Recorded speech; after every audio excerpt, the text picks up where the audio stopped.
পতিত স্বৈরাচার শেখ হাসিনাকেও আমরা ভারত থেকে ফেরত চাইব বলে মন্তব্য করেছেন অন্তর্বর্তী সরকারের প্রধান উপদেষ্টা ডক্টর মোহাম্মদ ইউনূস। রবিবার অন্তর্বর্তী সরকারের 100 দিন উপলক্ষে জাতির উদ্দেশ্যে দেয়া ভাষণে প্রধান উপদেষ্টা এসব কথা বলেন। কেবল জুলাই আগস্ট হত্যাকাণ্ডই নয়, গেল 15 বছরে সব অপকর্মের বিচার করব।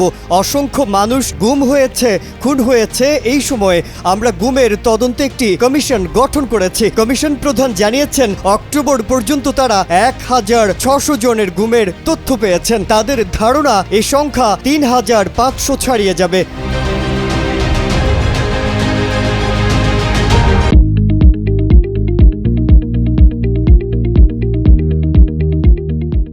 তিনি আরও বলেন, অভিযুক্ত ব্যক্তিদের দ্বারা তারা আবার আক্রান্ত হতে পারেন, ক্ষতিগ্রস্ত হতে পারেন। এই ভেবে অনেকেই কমিশনের কাছে গুমের অভিযোগ করতে ভয় পাচ্ছেন। আমি আপনাদের আশ্বস্ত করতে চাই, আপনারা দ্বিধাহীন চিত্তে কমিশনকে আপনাদের অভিযোগ জানান। কারো সাধ্য নেই আপনাদের গায়ে আবার হাত দেবে বলে মন্তব্য করেছেন ডক্টর ইউনূস।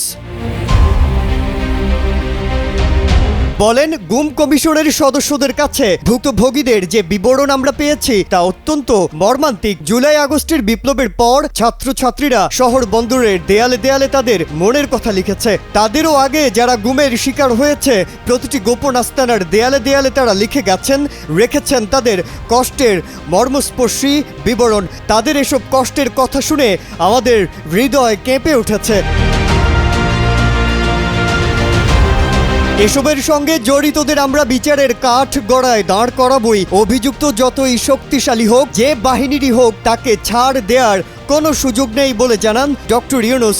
বলেন, কেবল দেশে নয়, গুম, খুন ও জুলাই আগস্ট গণহত্যার সঙ্গে জড়িতদের আমরা আন্তর্জাতিক আদালতেও বিচারের উদ্যোগ নিয়েছি। ইন্টারন্যাশনাল ক্রিমিনাল কোর্টের প্রধান কৌঁসুলি করিম খানের সঙ্গে আমার এ ব্যাপারে এরই মধ্যে কথা হয়েছে।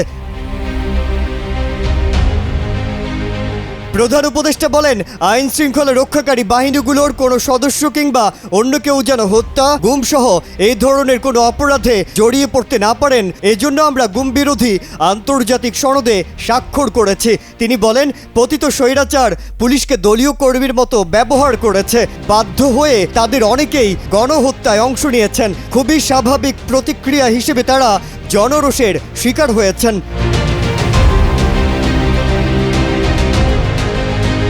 জনরোষের শিকার হওয়ায় পুলিশের মনোবল অনেক কমে যায়। আমরা তাদের মনোবল ফিরিয়ে এনে আবার আইন শৃঙ্খলা রক্ষায় কাজে লাগানোর চেষ্টা করছি বলে জানান ডক্টর ইউনূস। বলেন, এক্ষেত্রে অনেক দৃশ্যমান উন্নতিও হয়েছে।